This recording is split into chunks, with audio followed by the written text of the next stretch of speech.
I've been in an incredible, oh my gosh, an incredible meeting on mindset for much of the day at my new job. However, I wanted to say something and not to like overdo the videos and all, but someone I just received a message from someone, and their experience with their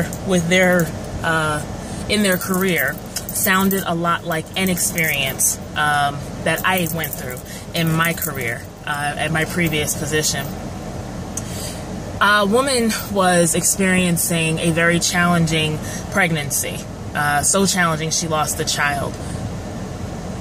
While doing so, I was with that woman. Another woman was losing a parent. While doing so, I prayed with that woman. I have no desire to pastor. I do recognize the call, and I do what I do how God sees fit, and how I'm led by Him and by no one else's expectation, and I'm cool with that.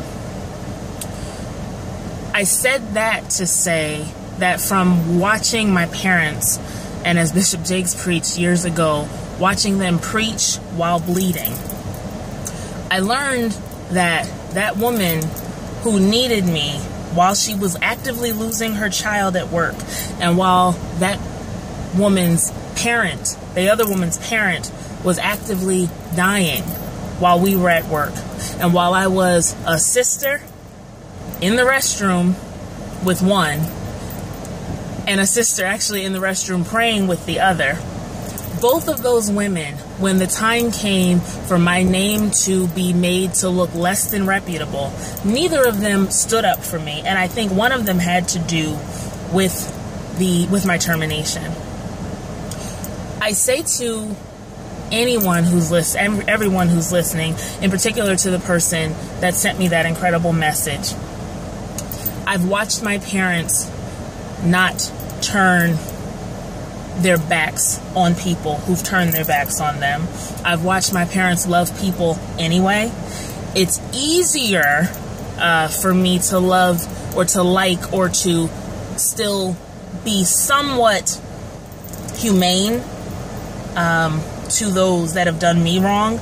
Once you've done my parents wrong, I've cut you off pretty much forever. But when you've done something to me, it's a little easier for me to deal with you. So the question was, how do I deal with this? How do I not grow bitter? I was angry.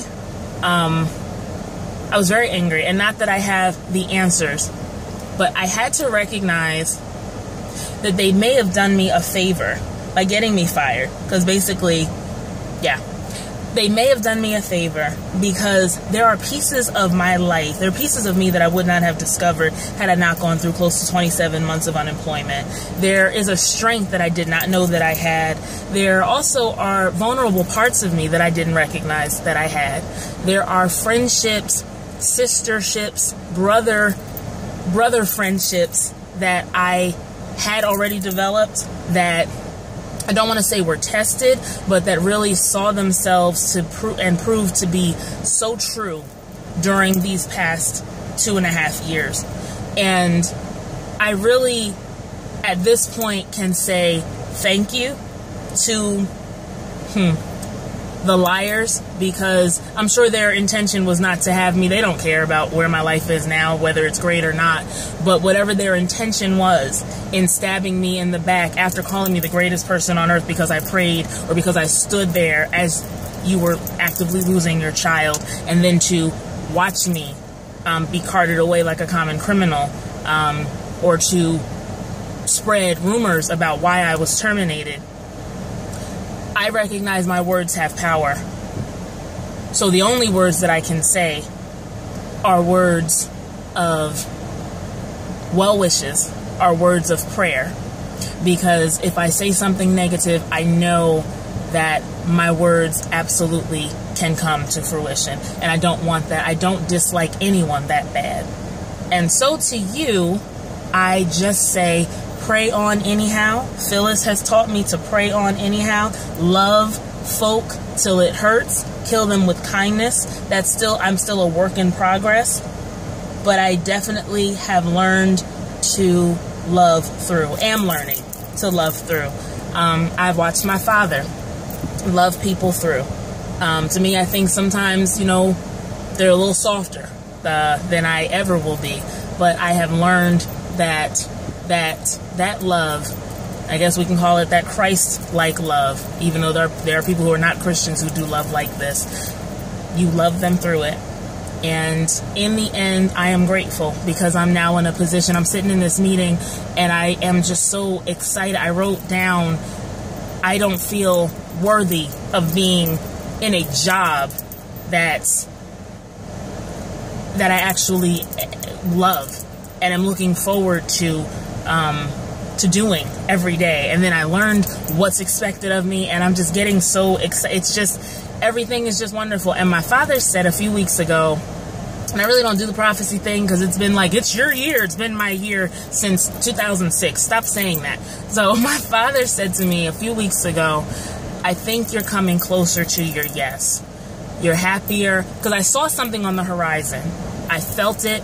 And of course, the house was much nicer. The vibe was less tense because I was in a much sweeter mood.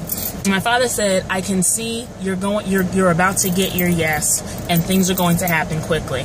And well, I guess there is something to having that being that demon, because they're for those of you who don't know, that doctorate in ministry, not a demon, but there's something to that pastor guy, because he definitely was on. And so, all right, that's all. Love you for listening. Talk to you. Bye.